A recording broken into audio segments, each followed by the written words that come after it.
هم فالمداقية فالمداقية يا فالمتا الرقودرو فالمداقية يا فالمتا مرمي قودرو فالمداقية فالمداقية يا فالمتا مرمي قودرو فالمداقية يا فالمتا الرقوردا فالمداقية فالمداقية إرقا صدان مدار زيزو فالمداقية إرقا صدان مدار زيزو فالمداقية فالمداقية شفتني من أولودا فالمداقية شفتني من أولودا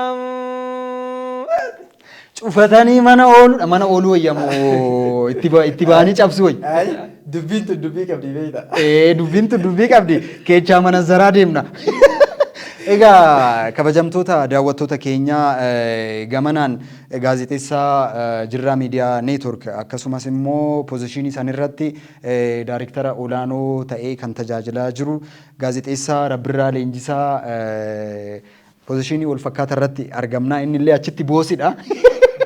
Har'a keessummaa kooti. Gamanaan immoo weellisaa Mulgeetaa Lataa akkuma kanaan dura isiniif dhiyeessaa ture. Har'as isiniif dhiyeesseera weellisaa Mulgeetaa Lataa egaa qaama hojii biraatirrallee biizinasii biraatirrattis nama bobba'eedha. Waan tokko tokko irrattis nama hirmaatudha. Har'a weelluu irratti qofaa miti kan haasofnu, biriij aartii irratti qofaa miti kan haasofnu, waa'ee biyya keenyaa jechuun immoo haala yerootiin wal qabatee maaltu ta'aa jira, maaltu deemsifamaa jira, wantoota jedhan as keessatti waan baay'ee kan kaasnu ta'a. Egaa baga nagaan dhuftan. Asii moo asii jalqaba? Bakkuma dasee Hangaf? bakkuma si tole Baga nagaan dhufte bulee. baga nagaan eegdan Ayyee. baay'ee galatooma irra deebisanii yeroo baay'ee miidiyaa kanarratti nu affeertanii waan sabni kun barbaadu akka dubbannuu fi waan keessa keenya jiruu fi waan saba kanaaf hin ta'a jennee akka dubbannuuf nu affeeruu keessaniif taankii guddaa galatooma. Galatoomiyatis baga nagaan dhuftee irra deebine gaazexeessaa baga nagaan dhufteen jedhamu mana kiyya jedheen na ari'u kan rabbooti baga nagaan dhuftee irra deebin keessummaa kiyya ta'uu keetiif dhimma har'aa irratti akka haasofnuu fi eeyyamamaa taatee rakkoon qabu jettee asitti na argamu keetiif guddaa galatoomii baga nagaan dhufte. Ayyee yotillee irra deebiidhaan keessummaa kee waan na godhatteef ulfaadhuun jedha. Ayyee galatoomadha. Egaa har'a akkuma dura seensarratti dubbadhe waan tokko tokko taajabbii qabnu tokko tokko irratti kan haasofnu ta'a. Biyyi keenya maal keessa jirti? Sanarraa kana ispeesifaayi gochaa deemna. Bal'aarraa kaaneet gadi bu'aa deemna. Biyyi keenya maal keessa jirti? Maal taajabdanii? Haalli yeroo jiru maal fakkaata? Muleen fiildi simbaata sababa hojii keetiitiini. Maal taajabdee maal akkamitti hubatte? Tole egaa haala biyyi keenya amma keessa jirtu kuni baay'ee ulfaataa baay'ee walxaxaadha. Haala biyyattiin keessa jirtu nuti nama ani akka nama dhuunfaatti nama aartiti rabboonis gaazexeessadha. Nama siyaasaa miti. Garuu ani hoo bulee ani hoo keeka akkuma jirutti haa ta'u gaafa magaalaa keessaa baadiyyaatti baatu gaafa uummata kana keessatti deemaa ooltu haala uummata kanaa fi haalli uummatni biyya kanaa itti jiruu fi haalli biyyi kun itti jiru gaafa laaltu of jibbita. Kana gaafan jedhu daandiiwwan dhedheeraa qaxxaamurtee deemta. Daandiiwwan keessattuu Oromiyaa keessatti Oromiyaan lafa bal'aadha. Biyya saba bal'aa qabuudha. Biyya uummata bal'aa ofirraa qabuudha. Biyya saba isaatiin ala sabaaf sablammoota hedduu ofirraa qabdu Oromiyaan tasgabbii dhabuun ishee biyya Itoophiyaa jedhamtu kanaaf balaa guddaadha. Egaa mootummaanis haa ta'u qaamni mormituu ala jirus uummata biyya kanaa miidhaa jira. Maaliif yoo naan jette uummanni kuni miidhamaa jira. Uummanni kuni bayee gabaa waa gurgurataa hin jiru, bayee gabaadhaa waa bitatee galaa hin jiru waan ta'eef jechuudha. Irra deemaa jirra. Nu'umtuu akkuma carraa gaafa magaaladhaa gara baadiyyaatti fiildi isaa ta'uu sagantaa garaagaraa hojjetuuf gaafa deemnu qaamni tokko qaama biraa siin jedha. Qaamni biraa immoo qaama biraa siin jedha. Qaama kan waliin akka jirru qaamni kun akka biyya kana hoogganaa jiru baay'ee nutti ulfaachaa jira beektaa. Kanaaf keessattuu uummanni Oromoo balaa hammana hin jedhamne irratti kufee jira. Balaa kana keessaa bahuudhaaf qaamni biyya bulchaa jirus qaamni mootummaadhaan wal mormaa jirus itti yaaduu qabu.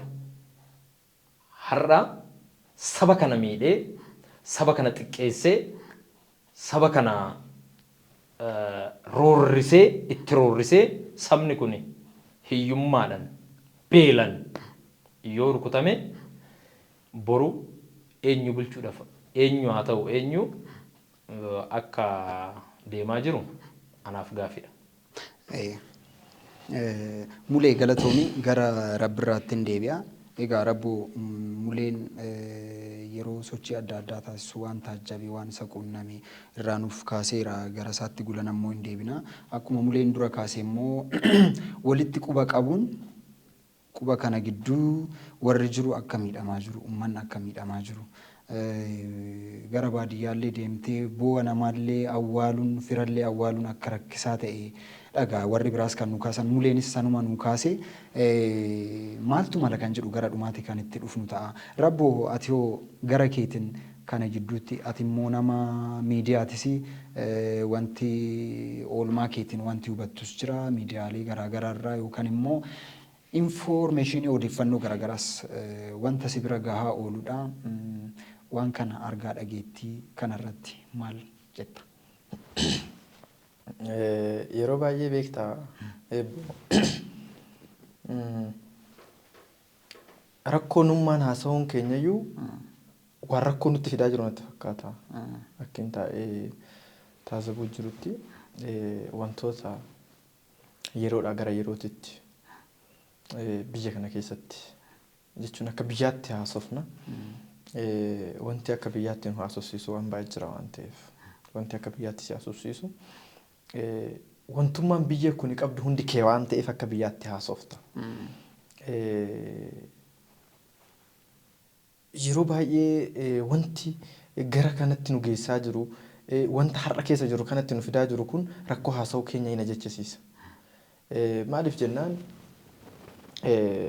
Oromoon akkana ta'a biyyi Itoophiyaa tun sadarkaa har'a irra jirti tanarra ni geessi yookiin fuulli har'a keessatti ishee ilaalaa jirru tanaa keessatti ni argamti jedhee yaadaan turre. Keessattuu goota jahan kana dura yeroo itti galmi qabsoo Oromoo dhihaachaa dhufe keessatti akki nuti itti hawwaa turree fi akki nuti itti eegaa turre akka itti har'a argine kanaa miti. Akka itti har'a argine kanaa miti gaafas hin jedhu wanti har'a nu mudate waan nu miti diina biyya keessaa miti ka ala jiru waan hin eegnedha. Wanti har'a nu mudate yookiin wanti har'a keessa jiru kun jechuun yeroo tokko tokko beektaa keessawuu warri biyya bulchaa jiran kana gaafa itti ilaaltu waan nuti har'a gochaa jirru kana dhaloonni har'a jiru nu hubatu dhaloota boruutiin nu hubata yeroo isaan jedhanii kaasan nin arga. Dhugaadha akkas jedhees nin amanan ture. Garuu taateen amma qabatamu haalli qabatamaan amma jiru akka nin amanne immoo na dirqisiisaa jira. Maaliif dhaloonni egereen biyya kanaa dhaloota dhufaa jiru kana dhaloota har'a booda dhufaa jiru kana. Nuti immoo dhaloonni har'a jiru kun maal gochaa jirraa maal wal gochaa jirraa. Dhaloonni boru dhufsuun maalurraa barachaa jira. Boru biyya kana dhaaluuf waan har'a sirraa dhaaluun boru biyya dhaala dhaloon. Dhaloota biraatirraan dhaaluu jechuudha. Yookittiin biyya tana boru lammiin biraa dhufeen dhaalu lammiidhuma dhaloota har'a duubarraa dhufaa jiru kanatu lammii kana dhaala. Dhaloonni har'a duubarraa dhufaa jiru kun dhaloota har'a jirurraa maal barachaa jira? Dhaloonni har'a jiru maal gochaa jira?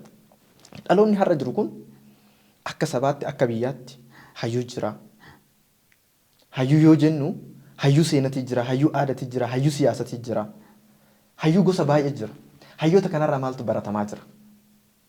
Ani akka kootti hayyoota dura kootti jiran irraa hayyuu siyaasas, hayyuu amantaas, hayyuu seenas, hayyuu aadatirraas wanti ani barachaa jiru gartuu muraasarraa yookiin garee muraasa namoota muraasarraan kan hafe wal nyaachuun irraa barachaa jira.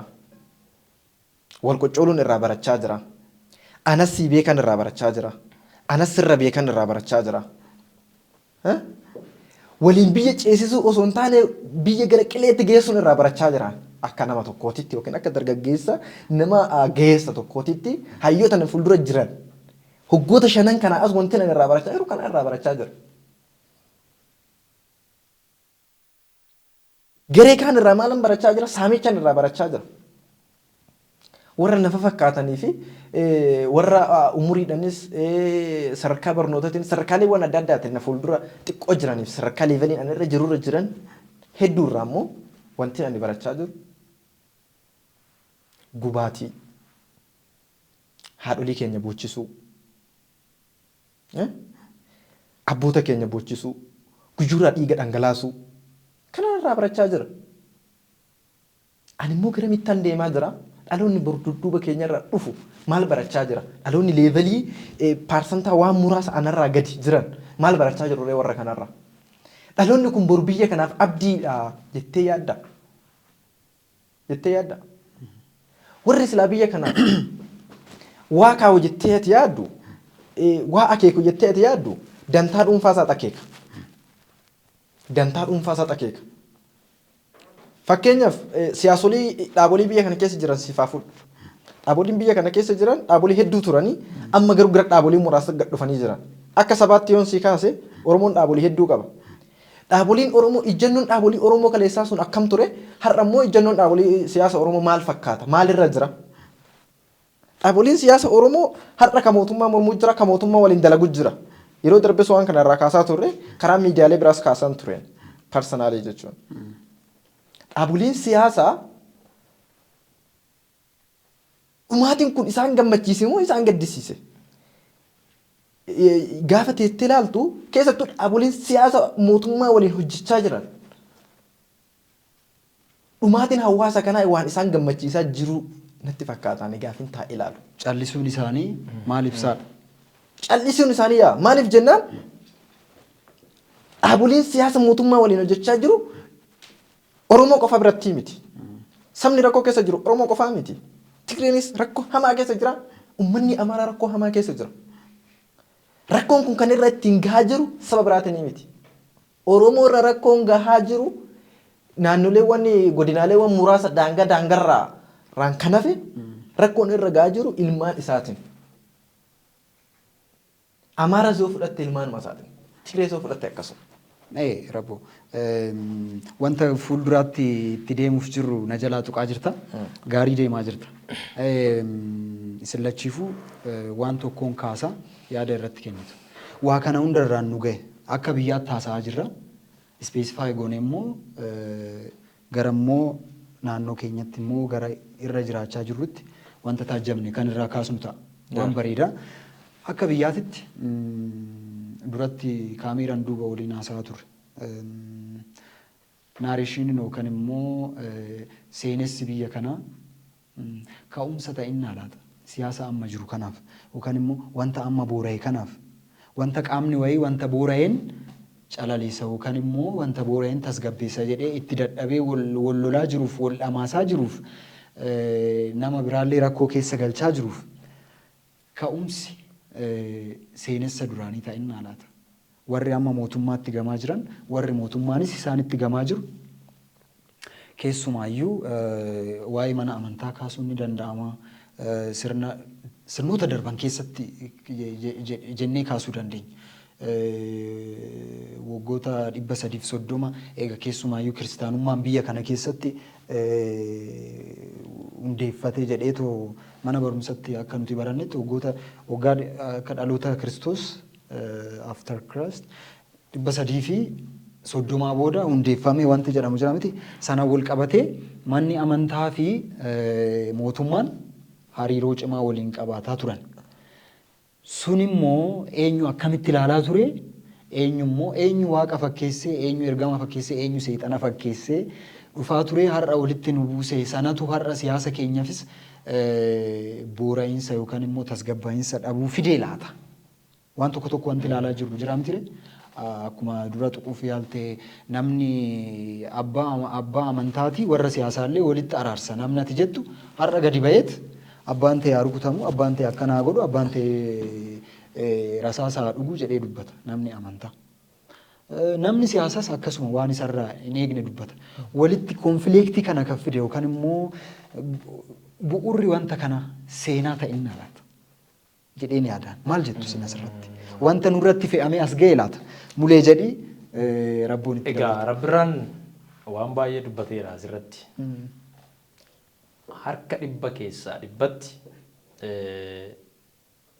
warri seenaa fi sirna kaleessaa leellisan warri sabummaadhaan nuti sanyii Salamoonii ofiin jedhanii sabaaf sablammii biyyattii kanarratti dhiibbaa uuman amantaa qofaanii miti.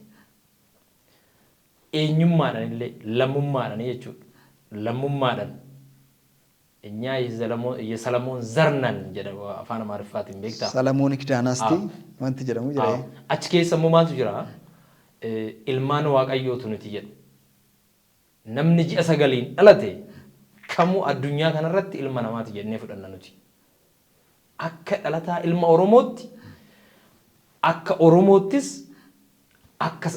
akka lammii ilma biyya kanaattis namni ji'a sagaliin dhalate ilma uumamaati.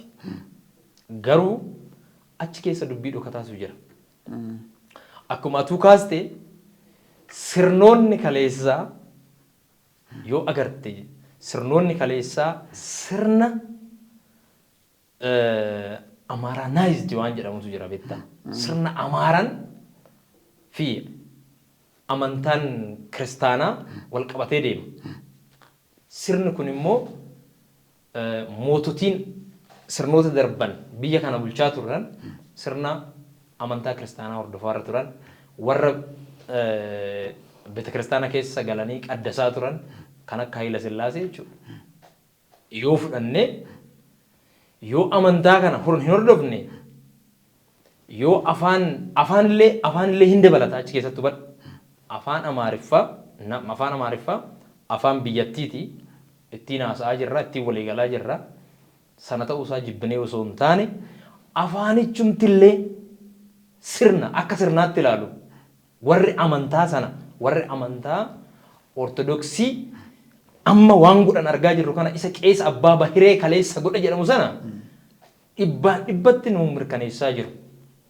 Har'a osoo muummichi ministeera Itoophiyaa waan garagaratti galee odoo muummichi ministeera Itoophiyaa Goojjam Gondorii fi Walloodhaat dhalate yookaan immoo ani sabaan Amaara ofiin jedhe har'a taabonni bahee taabota mataatti baatanii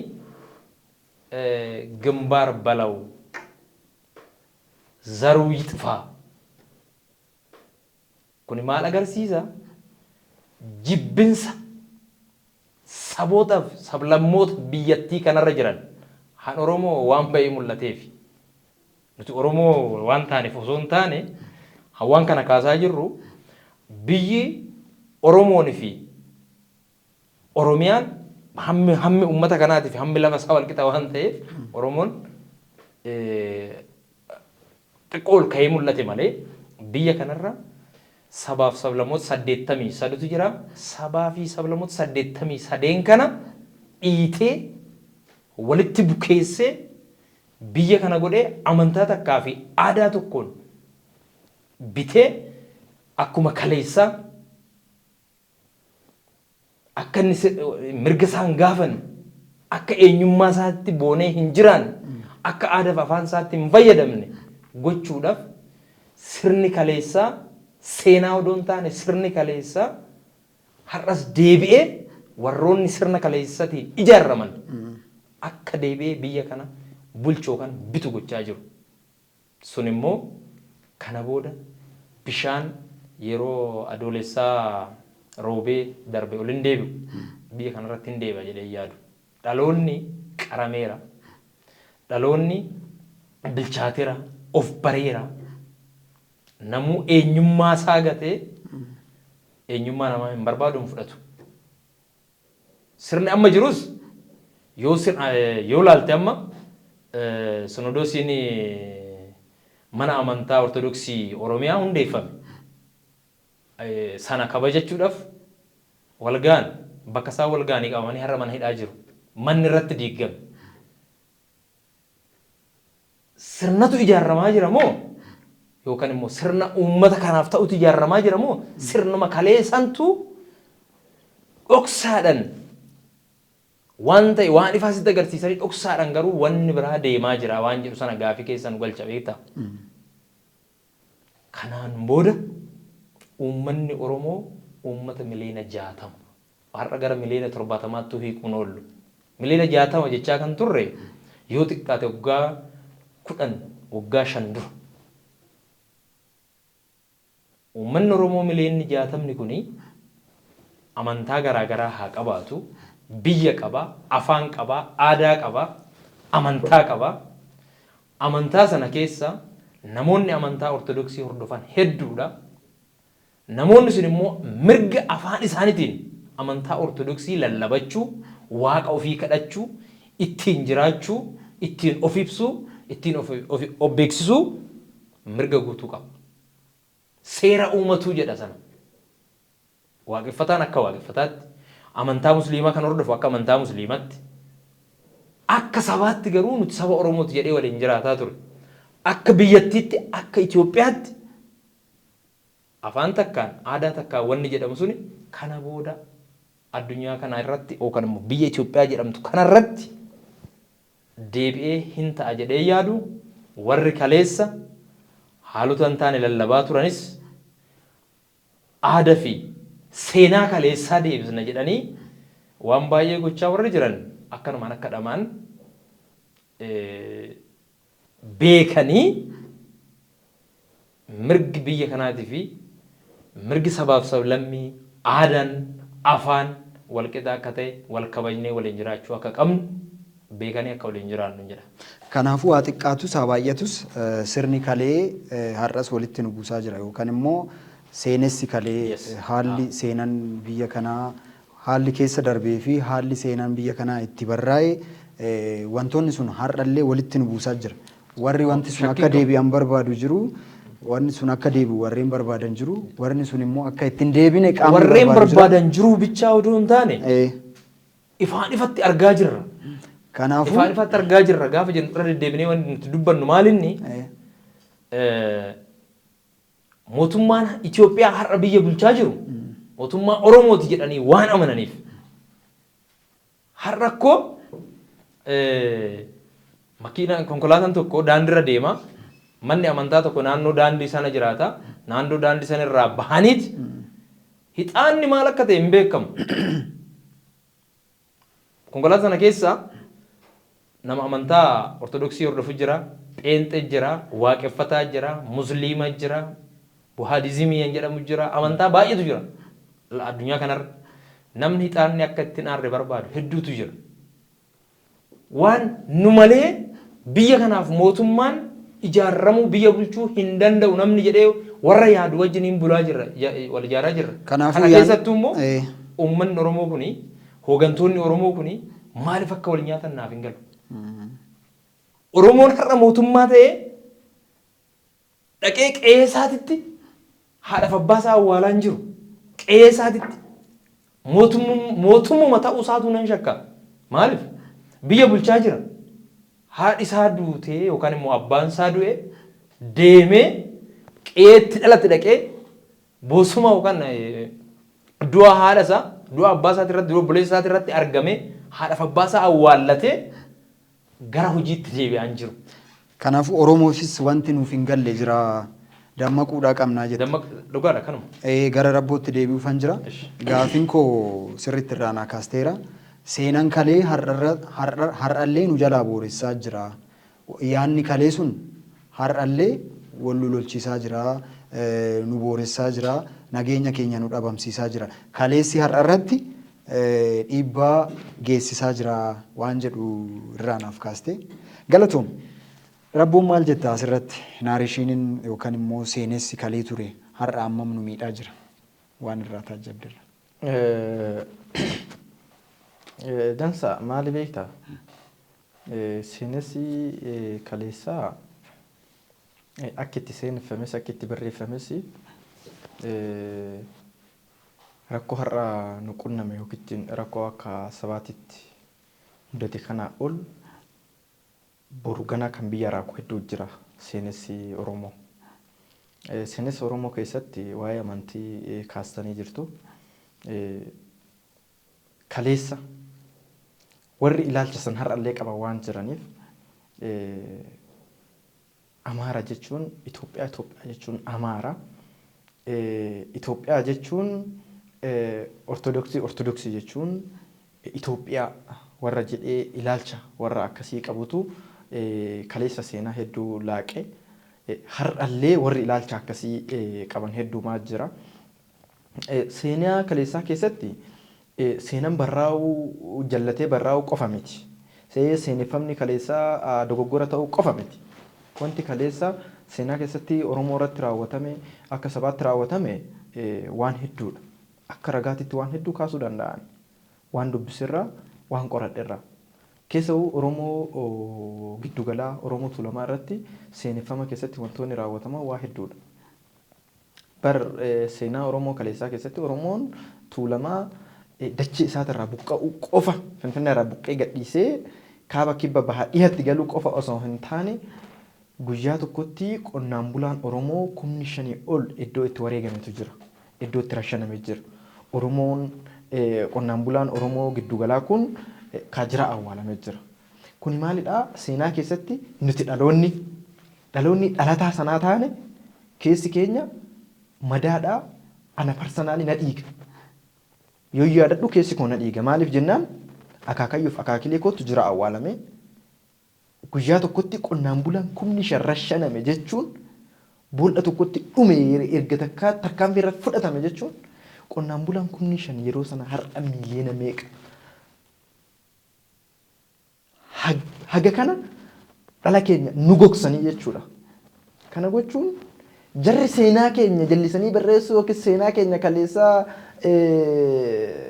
sana haaluu miti. Nuyyuu hidda Oromootiyyuu dhabamsiisuudhaaf yaalii gochaa turan. Kana eenyumtuu ni beeka. Waa'ee amantaa irraa tuttuqaa turtan. Manneen amantaa Ortodoksii keessatti macaafonni hedduun barraa'anii jiru. Macaafonni hedduun iccitiin manneen amantaa san keessa jiru hedduudha. Kaasnee fixuu hin dandeenyu. Garuu macaafonni hedduun akka isaanii ta'utti akka amantii san qofa osoo hin taane akka saba tokkoof ta'utti akka sirna saba tokkootiif ta'utti macaafonni hedduun barraa'anii manneen amantaa san keessa jiru. Suni iccitii isaaniitii jechuudha. San qofa miti. Seenaan kaleessa addunyaatti lallabame. Oromoon har'allee of quban qabu beektaa? Otoo of quba qabaatee maal godha ture sila? Seenaa kaleessa addunyaatti karaa sirrii hin taane karaa jallina ta'een Oromoon nama nyaataa Oromoon bineessaa jedhamee seenaa isaa kaleessatti addunyaatti kaleessa lallabame sana ofirraa dhiquu dhiisee dhugaa jirtu addunyaatti lallabachuu dhiisee diingatti deebi'ee wal nyaachaa jira. Seenaa ofiillee himachuu nuti bara dhaloota seenaa ofii himachuu dadhabneedha. Inaareeshinii kaleessaa sana sirreessuu dhaloota dadhabeedha bara. Dhaloota akkasiititu har'a miidiyaa irratti ba'e aktiivistiidha. Kilaashii hidhatee qabsaadha. Teessoo qabatee mootummaadha. Ati addunyaa kanarratti dursa of beekutu dursaa beekta. Of beekutu dursa jalqaba irratti. Of beekuu keessatti waa'ee kee beekuudha. Waa'ee kee beekuu keessatti waa'ee kee gurgurachuudha dursitee ofirraa. Gurgurachuu qabda, of gurguruu qabda, seenaa kee himuu qabda. Ormi yeroo itti seenaa kee jallisee barreessee addunyaatti gurgurutti ati seenaa kee addunyaatti gurgurachuu dadhabde sirna qabatte. Kuni laafina guddaadha. Laafina guddaan nu bira jira jechuudha. Seenaa qorachuu miti dhaloonni har'a waanuma argaa jirtu seenaa qoratee inaashinii kaleessaa sana jijjiiree waa'ee isaa addunyaatti himuu miti. Dhaloota har'aa kana anuma dabalatee gattaa'e waa'ee kee barreessi osoo jetteen waa'ee ofii sarara lama barreessuu dhaloota hin dandeenye keessa jirra. Dhaloota ani qabsaadha ani paartii kana bakka bu'ee qabsaa yookiin sirna akkasiitifan qabsaa jettee gaafattu waa'ee isaa osoo gaafatte waa'ee isaatti iyyuu hin beeku. Namni waa'ee ofii beeku seenaa isaa kaleessa addunyaatti seeneffama kaleessa addunyaatti wanna hin taane waa'ee isaa seeneffame sana sirreeffata ture. Hedduu taazzabeen dhiisee jechuudha waan sana. Irrattis hojjechuudhaaf dhaloonni walii irratti hojjetu hin jiru. Maaliifin ajandaa guyyaadhaa guyyaatitti biizii of gochaa oola waan ta'eef. Har'allee warri kun waan isaan hojjetan miidiyaa fayyadamanii waan isaan gochaa jiran eenyumtuu ka beekudha. Seenaan kaleessaa isa har'a nuti keessa jirru miti. Isa ganaa boruutiin na yaaddessaa jiraan. Inni ganaa boruu dhufu maaliin Oromoo kumaatamatu baree kumaatamaa miti har'a sanyiin isaa miiliyoonatti lakkaa'amu ka asirraa buqqee kaasaa gaafachaa jira ganaa deebi'ee kaasaa gaafata ganaa deebi'ee waraana banama kana yaaduun nurra jiraata kanaaf of qopheessuun nurra jiraata waan kana sirreessuun magaala haaraa hundeessuu qofa miti magaalota jiran sararuu daangaasa sararuu qofa miti seenaa kaleessaa keessatti dhaloonni kaleessa asirraa buqqee maal argate seenaa isaati cabe lafee isaati cabe bar seenaa isaa hin dabe lafee isaa hin cabe. Kun hagam sirrachaa jira. Dhaloonni hagam sirreeffachaa. Ka beekutu immoo beekaa bara. Ka keessi isaa dhiigaa jiru jira har'a. Seenaa kana ka tolchee beeku. Sii galee yeroo tokko tokko beektaa yeroon taa'ee ilaalu ganaa Oromoon kutaa kutaadhaan warra kutuuf deemanatti fakkaataan. Dhugaa dubbachuudhaaf ganaa Oromoon kutaa kutaadhaan warra kutuuf deemaa jiranatti fakkaata. Inni asii lafee akaakileef abaabilii isaa asitti gatee gamoon hedduun irratti tarraa'ee asii sinkoo mandoo itti uummanaa raayyaa aseboo macca jiru kun waan callisee dhiisu sitti fakkaata bara. Lafee akaakileef abaabilii isaatti as jira bara. Ka akaakileef abaabiliin isaa jira akka awwaalame beeku jira bara. Oromoon tuulamaa akka salphaatti asirraa hin buqqaane bara akkamitti akka buqqaane beekna. Kuni seenadha. Maaliifin ani waa'ee gosa Oromoo tuulamaa kaasuu qofaaf osoo hin taane Oromoo yakki guddaan irratti raawwatame. Oromoo tuulamaa qofa irratti miti yakka kan raawwatame. Maaliif ani waa'ee yakka kanaa kaasaa jira sitti fakkaate? Waa'ee dhimmoota seeneffamaatiin wal qabsiisitiin si kaasaa jira. Sirnoota kaleessaa keessatti Oromoon arsii fakkeenya yoo fudhatte sinkoo mandoo yoo fudhatte harmaaf harka itti cite. Harmaaf harka cituu qofa laaluu danda'uun qabu. Waa'ee harmii fi harki cituu kaleessaa waa'ee Oromoon jilmaadhaan Finfinnee irraa buqqa'uu kaleessaa qofa haasa'u miti. Akkamitti buqqa'e? Oromoon kaleessaa bar osoo har'a akka har'aa kanatti teknooloojiin hin babal'anne osoo akka har'aa kanatti akkaataan inni miiseejii yookiin ergaatti waliif dabarsu hin babal'anne gaafa Oromoon asirraa buqqa'ee deemu bar Oromoon faaruu mataa isaatiin asirraa buqqa'ee deemaa ture. Siibee biyyaa siibee. Yoo mujjaan ollaa siif ta'e faaruu faarfachuu qofa miti akkamitti akka buqqee akkamitti akka gaafa asirraa buqqa'u faarfachaa deeme erga san beeke seenaa isaa kaleessaa jalaa dabe sana sirreessuuf maaf hin hojjenne maaltu hojjetamaa jira immoo gahaadha Oromoon erga sirna qabate hoggaa ja'a miti jarri ji'a ja'a keessatti waan isheen jijjiirtu beekuu danda'uu qabna Oromoon hoggaa ja'a keessatti garuu waan kalee dhabe san deeffachuu hojjete osoo hin taane irrummaa ofii agarsiisuudhaaf aangoo qabachuudhaaf qabsa. Gariin lagaa dhokaasaa jirus aangorra jirus waan uummata giddu galeeffate sitti fakkaatiin waan Oromoodhaaf oogu sitti fakkaatiin dantaa dhuunfaa isaatiif ooga. Argaa jirras immoo waan argaa jirurra haasa'aa jirra malee tiyoor irra haasa'an jiru waan argaa jirru. Dantaa dhuunfate malee dantaa uummataati jedhee yaadu ani. Abadan. Maaliif jennaan dantaa hawaasatiif osoo ta'e namni gattaa'een mari'ata. Araara barbaada. Uummata araara hin barbaanne keessa jirra. Dhaloota araara hin barbaanne bira jirra bara. Oromoo biratti araara jechuun waan guddaadha. Araara jechuun waan guddaadha. Haati siiqqee bahuun, abbaan gadaa bahuun waan guddaadha. Oromoo biratti safuuf safeeffannaa qaba Oromoon. Har'a garuu haati siiqqee qabattee araaraaf gaafa baatu abbaan gadaa seera tumuudhaaf qaallichi seera tumuudhaaf gaafa ba'u. Araara malakkii ijoollee koo gaafa jedhu miidiyaatti bee tiktookii ittiin hojjeta. qoosaa godhe. Oromoo nama miti rabbii nutti mufateera jedhee yaadaan. Maaliif jennaan dhaloota bar dhiiga haadha isaatiif abbaa isaa dhiiga obbolaa isaatiitti qoosu keessa jirra nuti. Rabbu akkamiin si araara maree kana argaa anatu dhiiga keetti qoosaa jira bar dhiiga abbaaf haadha kootiitti qoosaa jira bar. Haadha kootiif abbaa kootitu bar mana tokko keessatti gubachaa jira. Bar kana alagaa miti dhufee kan sirratti raawwatame. Waan har'a biyya Itoophiyaa kana keessatti ta'aa jiru gaafa xaaliyaaniin nu rukutte hin taane uummanni kun. Dhugaa sitti hima. Seenaa keessatti gaafa kaasuun barbaachisaa ta'e. Kanaafuu rabbo wanta nurratti hojjetame caalayyuu walirratti hojjetaa jirra. Akka jechuuti. Yookaan immoo seenessi jira. Seenessi sun nuti akka nurratti barraa'etti yookaan immoo akka isaaniif mijatutti nu qajeelchuuf yaalanii jiru. Nuti garuu sana fonqolchuurra sana sirreessuurra har'as immoo yeroo caarran argametti sana sirreessuurra walitti gamaa jirra. Gara biraatiin immoo qaawwi jiru hoo maali? Araarumti kunuyyuu akka hin taane yookaan immoo rabboon dura kaasuuf yaalteerta adeemsa keessa araarra warri hin barbaanne jiru beekamaadha jechuun warri dura seenaa keessatti warri Oromoof tuffii qaban araara kana hin barbaadanii yoo Oromoon tokko ta'e akka mo'aman hin beeku isaan hin barbaadan sirriidha. Oromoo hoo qaawwi araaraa kun akka ittiin mul'anne kan isa taasise maali laata jettanii yaaddu?